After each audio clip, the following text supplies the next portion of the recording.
Hello, everybody. We're just gonna give a couple minutes for everyone to get here.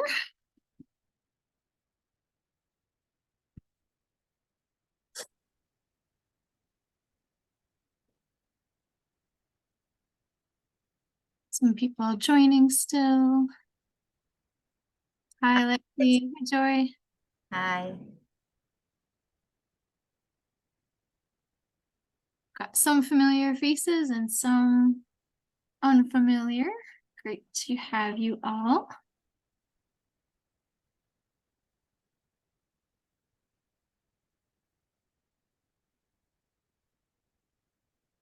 Okay.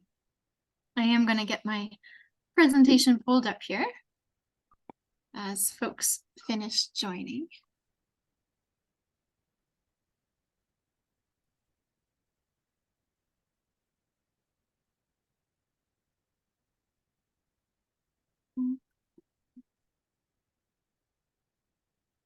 There we go.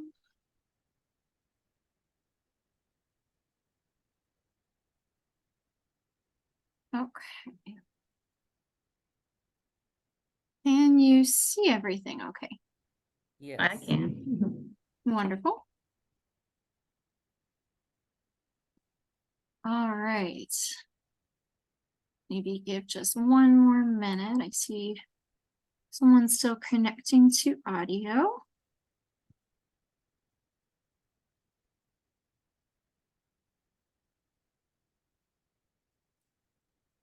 All right. Well, good. It is afternoon now, so good afternoon officially. All right, so we will go ahead and get started here. Okay. So welcome to this session. We'll be talking about strategies for Proficient client intake today.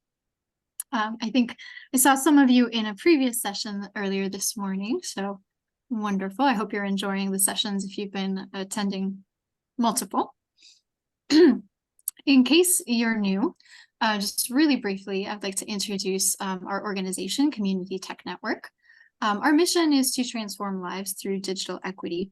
And we do that both through direct services, teaching digital skills, primarily in the Bay Area of San Francisco, and also through capacity building, so working with other organizations and nonprofits to prepare them to do the same work of digital inclusion. So we've been around for over 15 years now. We create curriculum, we offer training for other trainers, and so far we've partnered with over 50 agencies throughout the country. Myself, I'm currently based in San Francisco. We have team members all around the country.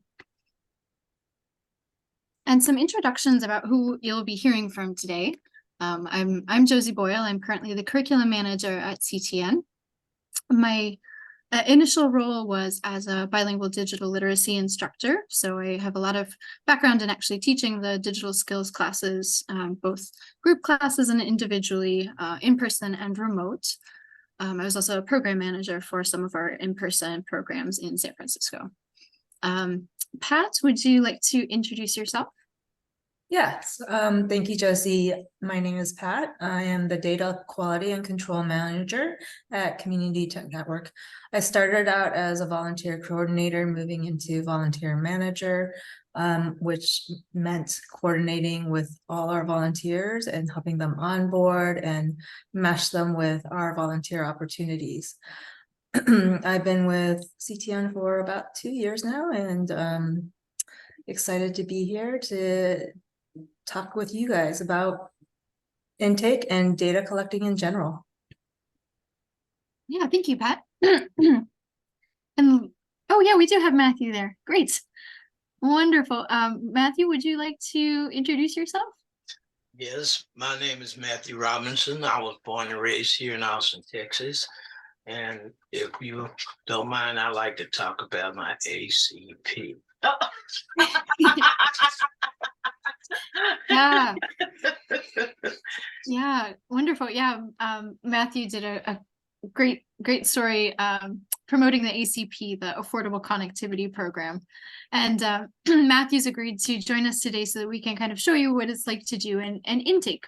So we'll be hearing a lot from him a little bit later. Love your hat, by the way.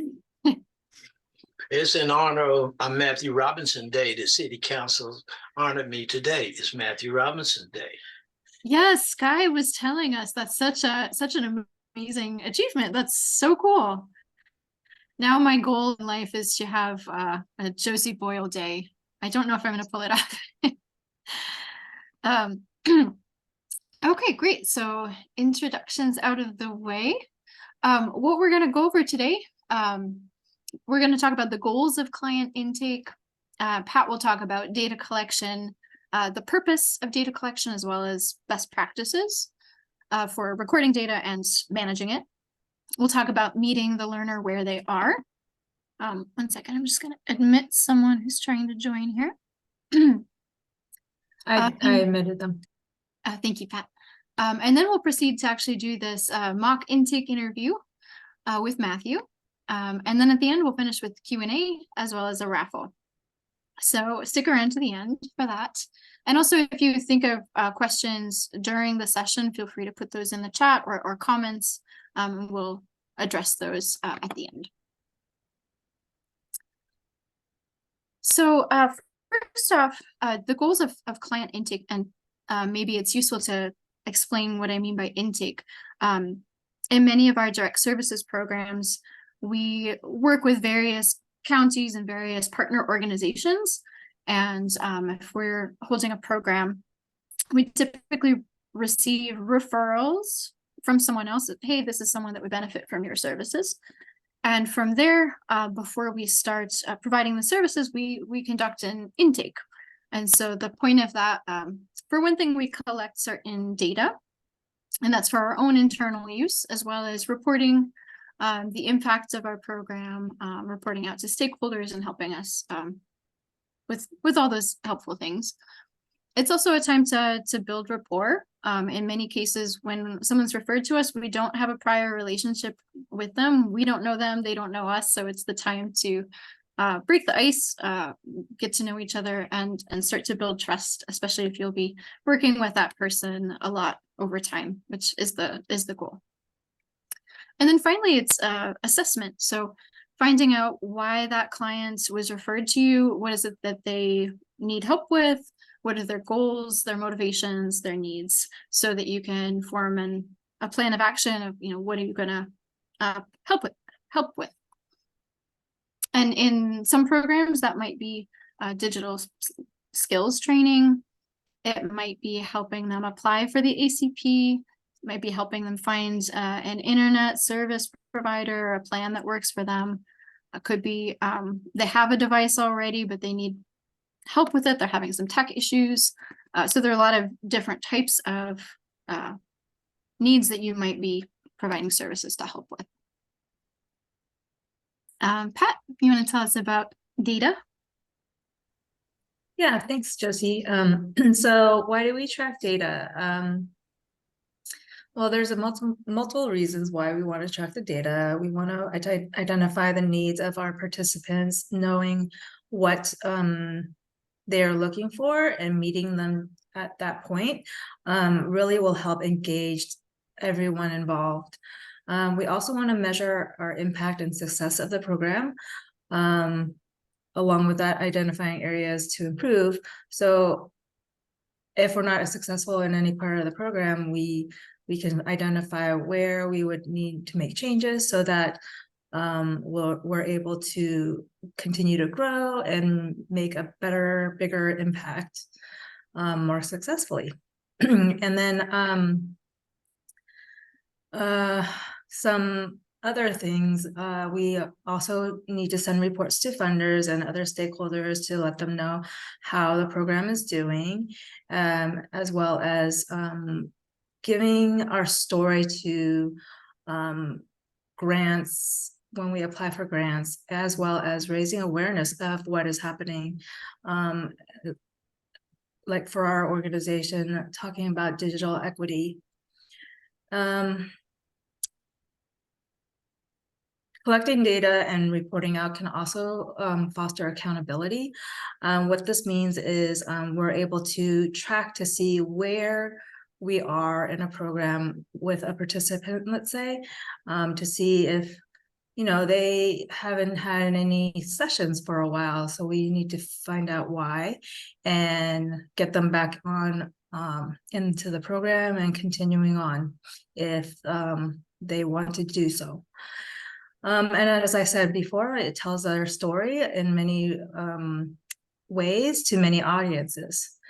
In addition to the intake that we get during the beginning of the program, there are other data collection points of data collection, including gathering information during pre-assessment. This is where we find out the life of the learner in terms of like what knowledge they have digitally for us, as well as what motivates them in learning certain aspects. Additionally, we have activity reports. These are basically summaries of our lessons with the learners. This is important information to understand the participants' progress, as well as how we're doing as a program. And then we have post-assessment, additional information on where the learner or the participant is at in their progress and how they feel after going through the program. So post-assessment and feedback summary are kind of similar in that regard. That just tells us like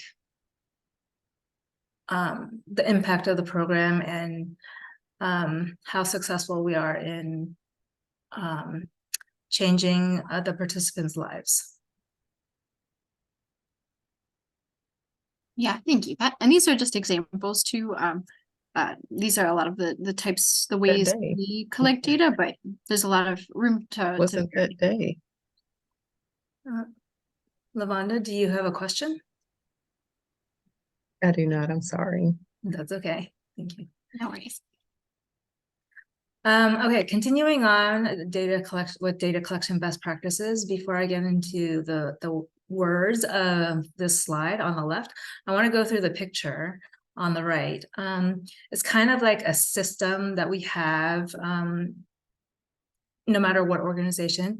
It involves the people, the technology, and having a good, robust process to keep things going. So within that, we want to identify like the policies that we want to follow, understanding who would need access to like the process and the technology and the data. We also want to like cover privacy and security. That's a big thing with everyone, like with technology gathering so much data and you know, the breaches that we hear, we want to make sure that we keep all the data secure. And then also, lastly but not least, the availability and the quality of the data. We want to make sure that the quality is in there. So for some of you, you might have heard garbage in, garbage out. We want to make sure that we get good data so we can get good data out. And then the availability kind of goes hand in hand with access. What data do we make available to which audience? So with that, going to the left, some guidelines that we identifying the guidelines for optimal methods of data input. Identifying these guidelines will establish a robust reporting to funders and partners, as well as allowing for program analysis. And all of this will save some time from continually cleaning up data. Like if we get the data in that looks good and we're able to maintain it, then we don't have to clean it up. We don't have to spend too much time cleaning it up. And that gives us more time to build the reports for the funders and our partners, or analyze our programs to see where we can improve, what optimization we can have. Some of the practices that we've identified are identifying simple and efficient methods of data collecting. We want to make it as easy as possible for people to enter data into our systems so that we can get that data. Build reports to regularly check in on the participant status to make sure that no one's falling through the gaps, and provide resources for our staff. That includes training, reference material like documentation that they can look to if they have questions, like tips and tricks, as well as a point of contact for any questions. For example, if they run into an error when they're entering data, who do they turn to? And then clarity on expectations. What this means is making sure everyone understands what is expected when gathering data, when reporting data, and how we want to make sure that the data stays as clean as possible. So when we report it, we're accurately reflecting what is happening in the programs. Yeah, thank you, Pat. Yeah, it's something we've found as we've grown and expanded the number of trainers we have. It's really important to make sure everyone is collecting data and reporting the same way. So we can easily see what work we're doing and how programs are going. So it becomes really important as you expand your size of your organization. So next, I want to talk a little bit about the important principle with intake and in general with working with clients. If you're teaching classes or if you're a digital navigator, whatever you might be in this digital inclusion capacity, it's really important to meet your clients where they are. So in the intake interview, and especially if you're meeting a person the first time, this is the chance for you to find out their goals and motivations, their background and existing skills and knowledge. So that could be, what do they do for work? Maybe that ties into the skills that they have now, or the skills that they need to grow, their strengths and assets. That could be things like understanding, okay, yes, you already have Wi-Fi and you have someone at home who can help you with certain things. Or it could be, well, actually, I worked in an office for many years, and so I'm maybe out of date on some of the technology, but I have a strong background in technology. So understanding those things. And then also their needs. So it could be tech support. Maybe they've got a smartphone, but something's going wrong with it. It could be skills training. They want to learn something specific to reach a certain goal. Maybe it's a career change they're hoping to make in the future. It could be internet connectivity. And of course, the big thing right now is ACP. So often we're encouraging clients to apply for ACP if they qualify. So we might ask certain questions about that. Or sometimes you talk to a client and you realize they're paying way more than they should be paying for internet. So it could be helping with that too. And it might be devices. Maybe they need a device and your program is able to provide that to them. So lots of types of questions you might ask in this intake interview. Some important considerations here is what format are you doing the intake? It might be in person if you're at a physical location like a community center. Maybe people just come in and you talk to them in person. It might be over the phone. In a lot of our programs, partners refer learners to us and then we call them. So that comes with some challenges. A lot of people are skeptical of phone calls from unknown numbers, which I very much relate to. And it could be self-report. So sometimes maybe it's they fill out a form registering for a program. So a lot of different considerations to take there. Also, the familiarity and level of trust that person has with your organization. It's going to be a lot easier to engage with them if they already know you. And for example, if you're a community center, they might have been receiving services from you for some time. Whereas if you're a brand new contact for them, making sure to explain how you called them, why you know their name. So it's things like, oh yeah, Brenda from the library referred you to our program to help kind of jog the memory of, oh yeah, this is what we are. We're not scammers. And then also the specifics of your program will dictate a lot of the questions you ask. So what services exactly are you providing? And then how does the intake fit into your overall process flow? So for example, you could combine an intake interview with a skills assessment. So yeah, with that said, we're gonna jump into the interview pretty quick here. So I just wanted to set a little context to make it easier, since this is it's not a real intake that you're witnessing here. So the context here, our scenario is Matthew was referred to our program by the local library. And in this program, so I'm gonna do this intake interview with him and confirm that he's interested in the program, verify some information. And then after that, if he's on board to join the program, then we'll mail Matthew an iPad and a training booklet. And then based on what he says, we can offer him training virtually, one-on-one over the phone, or he can go to classes at the library or attend virtual Q&A sessions. And then also, if needed, our program also provides help applying for the ACP and signing up for home internet. Although I believe Matthew already has ACP, so I don't know if you'll need that. So let me just go ahead. And Matthew is here with us on Zoom. Normally I would call him on the phone, but it's great to see your face.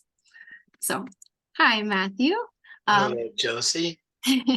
Yes, I am calling from Community Tech Network. I received your referral from the library, and we're following up to assess how we can help you use your device. I want to take a few minutes just to verify some information, ask a few questions, and then let you know what you can expect from us. Okay. All right, so first off, could I just confirm you are Matthew Robinson? Junior. Junior, oh, okay. Wonderful. Do you have an actually, one second.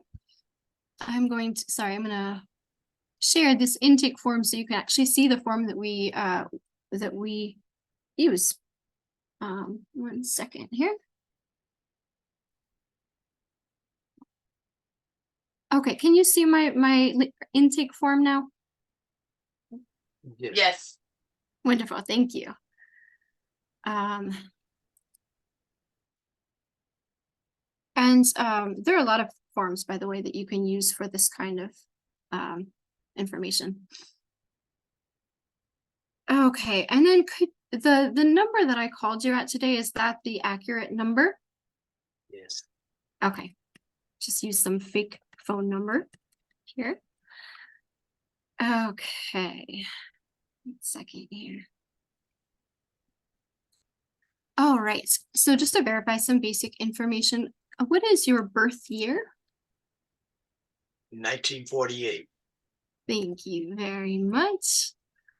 And is English the preferred language for you? Yes. Wonderful. All right. And the number I called you, that's the best number to reach you. Yes. All right, so if you agree to participate in this program, we will ship an iPad to you.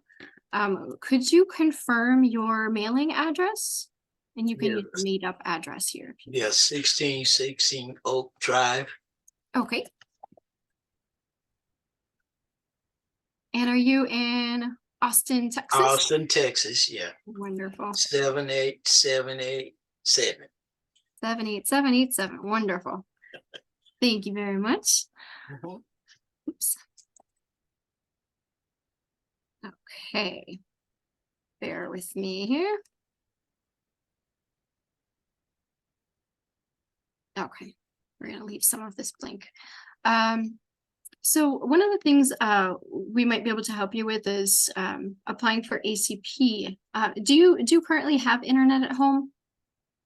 I have my my pad myself, and also my caregiver. She has the internet that I use that helps me oftentimes. So, Wonderful. Okay, so you do have internet already, so you're good to go there. yes. Wonderful. Do you happen to know what your internet service provider is? Google Fiber. A Google Fiber. Oh, okay, great. Google Fiber, lovely. And do you know how to connect your device to Wi-Fi? Like once we send you the iPad, will you be able to connect it to Wi-Fi on your own? Yes. Okay, great. Do you have an email address already?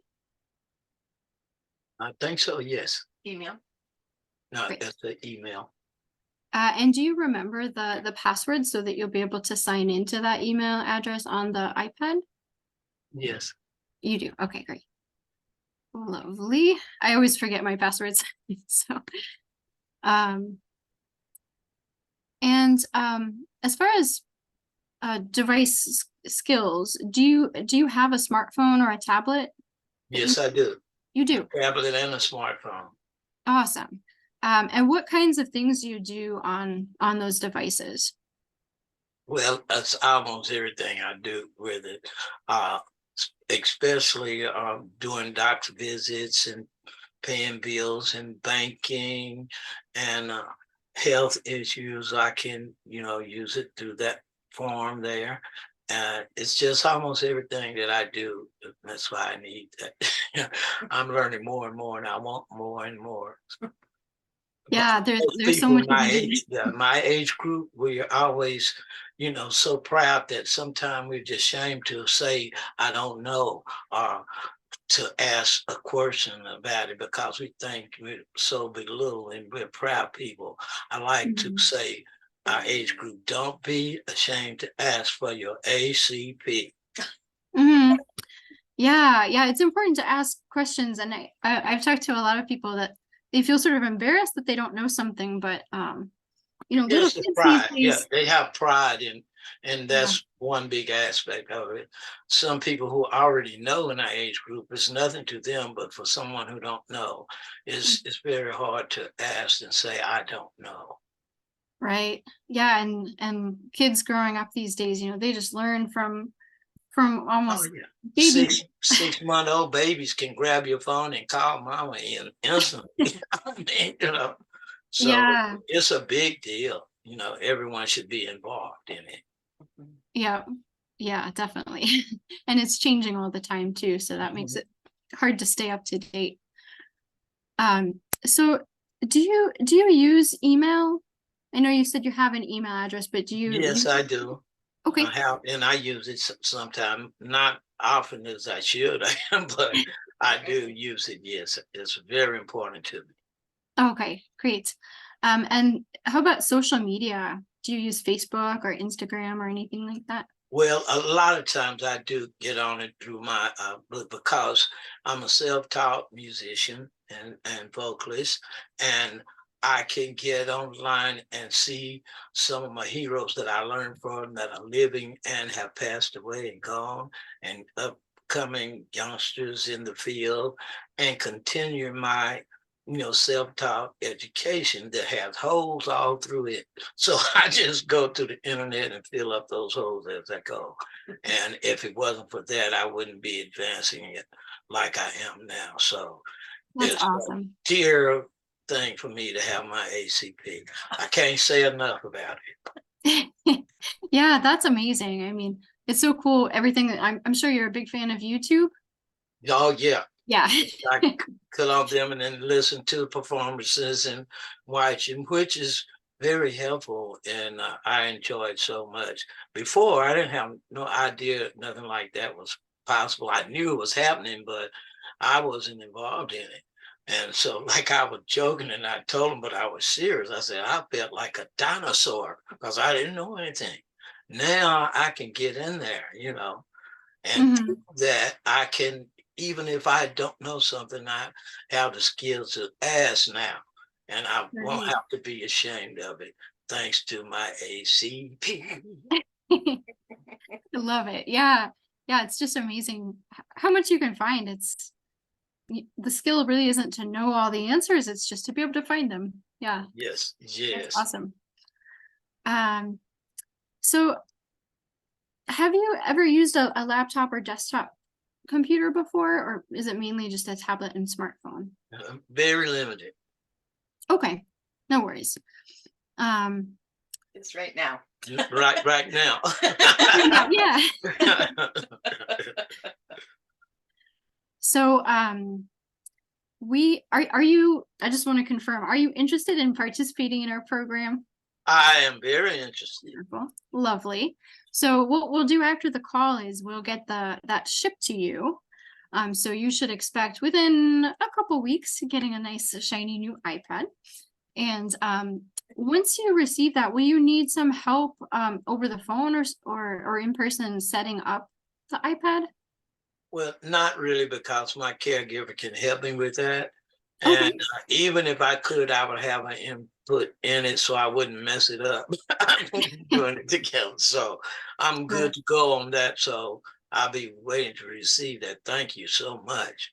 Great, great. So yes, so your caregiver will get you set up with it. Yes.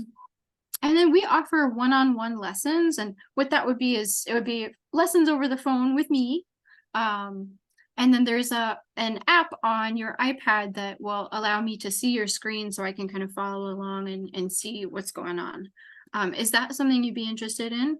Yes. Yes, Great. I would very much be interested. Wonderful.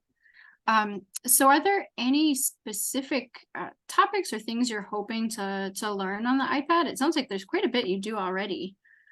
Yes, and it's just very similar. The entertainment, the arts, the whole thing. Because from one time to another, I could just jump from anything. I'm 75 years old. This stuff have passed and gone, especially the city of Austin has grown as everywhere else has. And I just want to be involved in it. And the ACP program and what you're doing helps me stay in the thick of things. And I just love that, because I'm still learning and I want to learn as much as I can. And thanks to you all, you're giving me the opportunity. Oh, that's amazing. Yeah. The thing about technology is there's really no limit to what you can learn. There's no point where it's like, oh, I've learned it all. There's always more. No. Yeah, I find that all the time. It's like, oh no, there's another new thing out there. It's exciting, but it can be overwhelming sometimes. Oh, it really is. Yeah. So it sounds like we'll probably want to do several lessons. I'm gonna say we'll start with planning on at least 5 lessons, but we can extend that from there based on how you're feeling after it. Sure, I'm ready to go. Awesome. Are there any special accommodations you'll need on the iPad, like, I don't know, with vision issues or anything you want us to set up before we ship that to you to make it easier for you to use? Well, yes, large print would help me, because Okay. I sometimes my reading glasses fail me.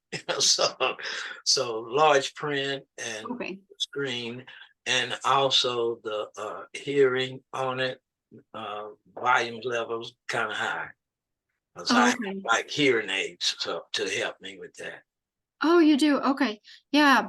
In our first lesson, we'll go over, using the volume controls and everything, but depending on your hearing aids, we might also be able to set them up there are some hearing aids that actually pair with a digital device so that the sounds on the device go straight into your Right. hearing aid. So that's something we could check out. Yes, please do.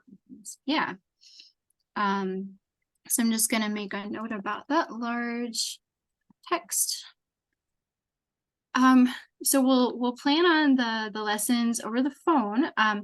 We also occasionally do Q&A sessions, and we do those on Zoom, and those are group sessions that we invite everybody to, and you can just kind of come with your questions and we'll try to answer them. Do you want to be invited to those Q&A sessions? Sure. Awesome. And those are always optional, if you're busy that day, that time, you can always skip it, but the Q&A sessions are fun. That's wonderful. I would love it. Okay, great. Well, do you have any particular questions for me? No, not at this time.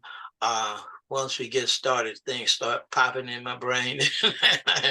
And that's where I'll need my smart computer from my CPA to help me with. But that's what you all do, and that's what helps me. So once again, I thank you all.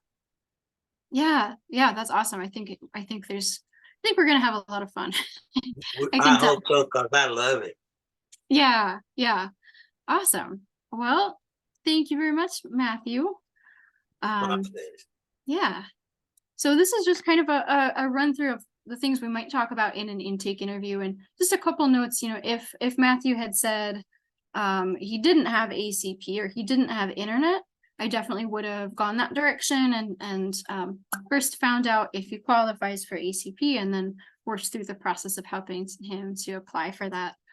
Yeah, and again, just to kind of go over this form really quick, we have a lot of questions in here that would sort of vary based on the program. But it's always important to have a section for notes so you can jot down any of those takeaways that don't really fit cleanly into one of the questions. And this intake form, you know, once you submit it, then it's great that you have a record. Also, the trainers, supervisors can easily see the status of what's happened. And then also it's a record for you. If you're a trainer and you're supporting, maybe you have 10 clients at once that you're working with over time, it's good to have notes for yourself to remember, okay, yeah, last lesson we talked about this, and this was a question that he had, so you can kind of refer back to your notes later on. Okay, so let me get back to our screen here. All right. So yeah, in a case like this, with this example with Matthew, it's a device he would be sent and digital skills training. I think at this point, we're going to open it up to questions.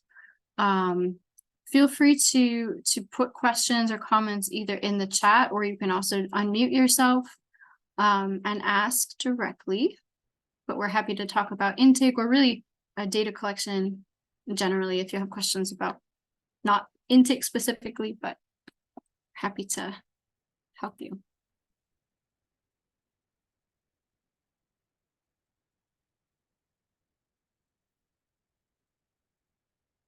Or also, if you are coming here from another organization, I would love to hear from you about how you do intake, or how you keep records of the folks that you serve.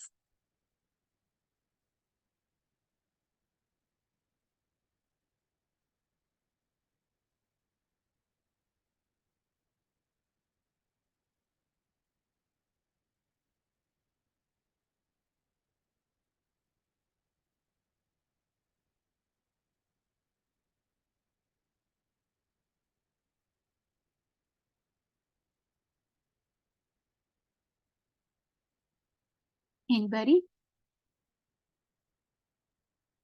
Bueller.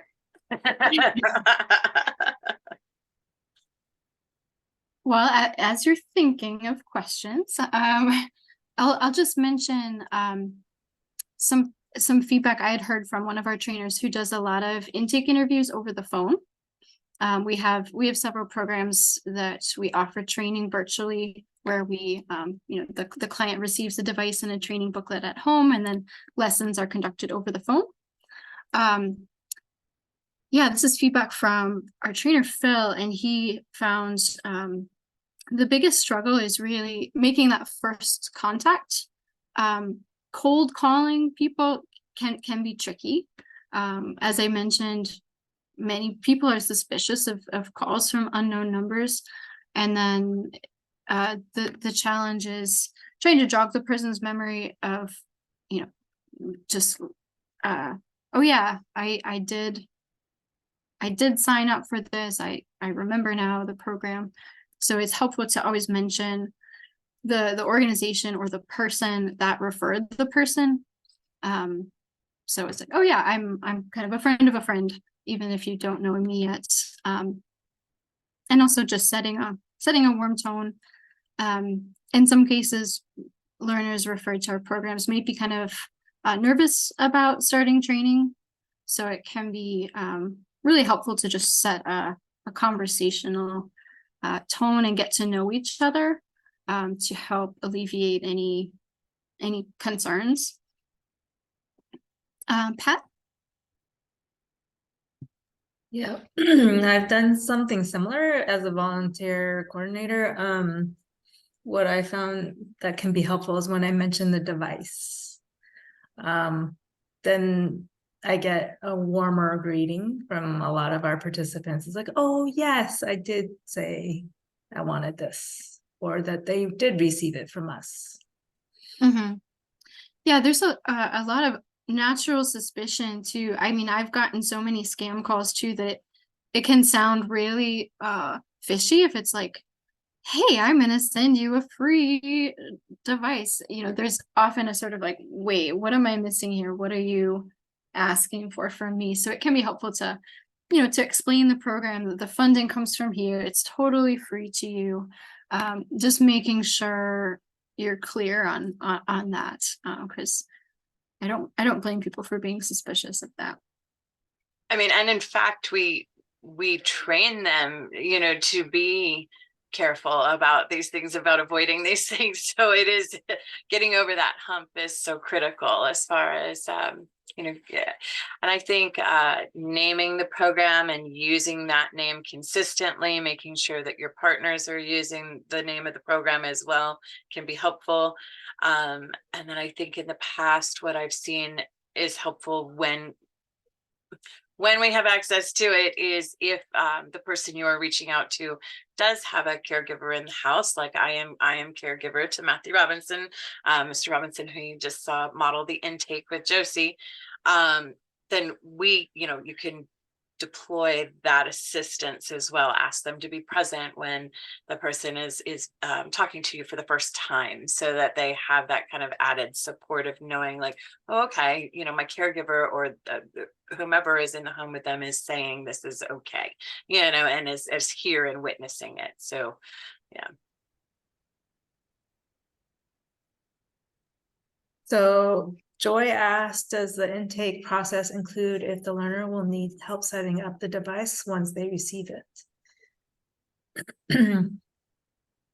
Okay, so I guess I'll answer that. Yes, there is a question on the intake form about if the learner would like some help setting up their device, either like changing the language on it, changing the accessible settings. A lot of the iPads that we've or the participants that have received iPads, they need help setting up an iCloud account. So that's all part of help with setting up the tablet.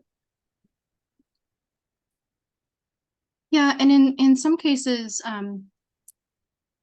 if we get the sense that a learner will need a lot of help with that initial stages, we're sometimes able to offer an in-person location. You know, if it seems like the lessons over the phone aren't going to work, then it's let's agree on a time and a place to meet to at least get the tablet set up.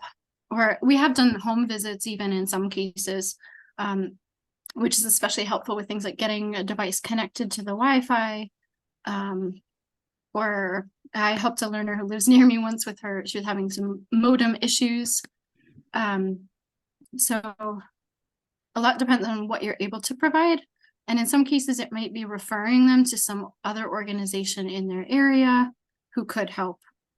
Or I've done 3-way calls with internet providers to help reset a Wi-Fi password, things like that. Oh, yeah, there's a good question. What are some of the common challenges in reaching out to learners? If cold calling fails, what are other ways we can reach out? Yeah, typically, if we've tried several times at different times of day, left voicemails, we will usually then reach out to the partner again that referred that learner. Let's say it's a library maybe referred someone to us. We would contact them and say, hey, your referral, we've been having trouble getting in touch with them. Could you call them? Because oftentimes they might just be screening your calls because they are suspicious. That's usually the next best step.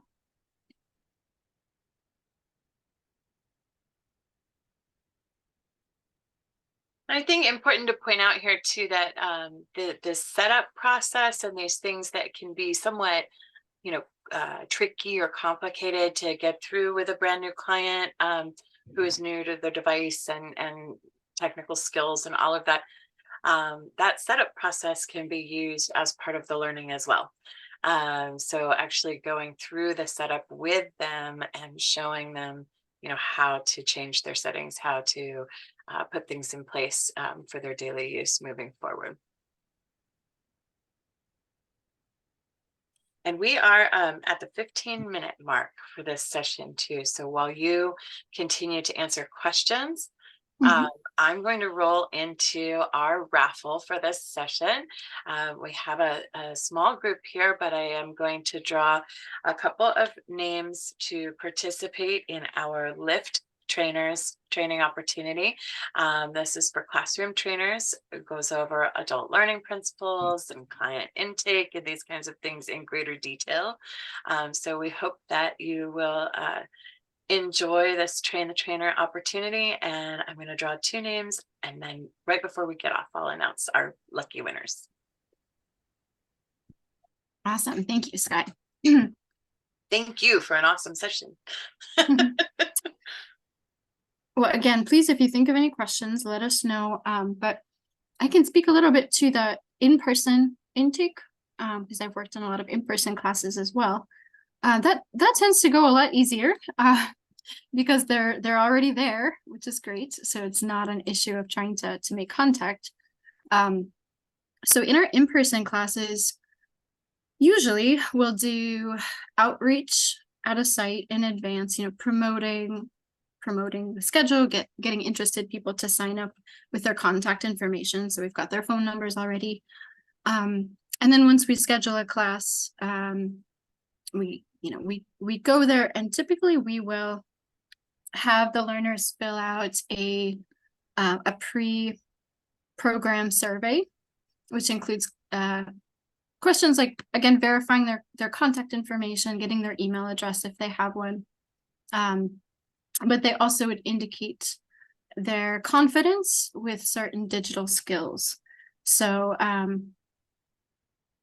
that sort of helps us gauge, okay, yeah, this is kind of where everyone's at. And then also just chatting at the beginning of class to say, well, this is kind of the general plan of what we'll be covering in this class, what skills we're going to work on.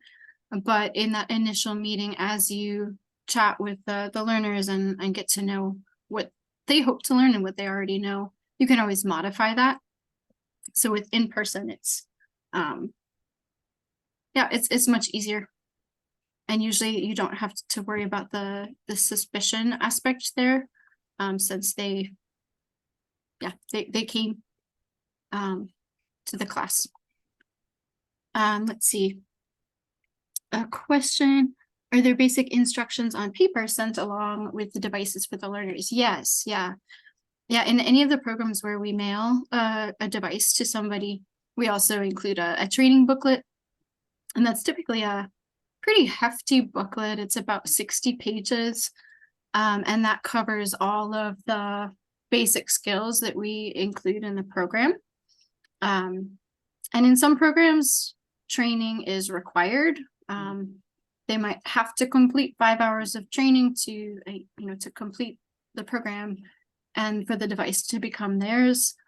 In other programs, the training is optional. So in intake, if we chat with them and it seems like actually they're fine, they don't really need any help from me, then that might be it. But at least they do have the training booklet. Even if they don't do lessons, they can still use that and it'd be helpful to them. And we also typically include a welcome packet when we ship things out, which is, it has a letter. It's kind of introducing who we are and what the program involves. And we also include a contact number there. So we'll say, your instructor will be reaching out to you, wait for a call. But if you haven't heard from someone, you can contact us at this number. And that can also help prepare people to expect a phone call And then when they get the phone call, they'll be like, oh yeah, I got a welcome letter about that.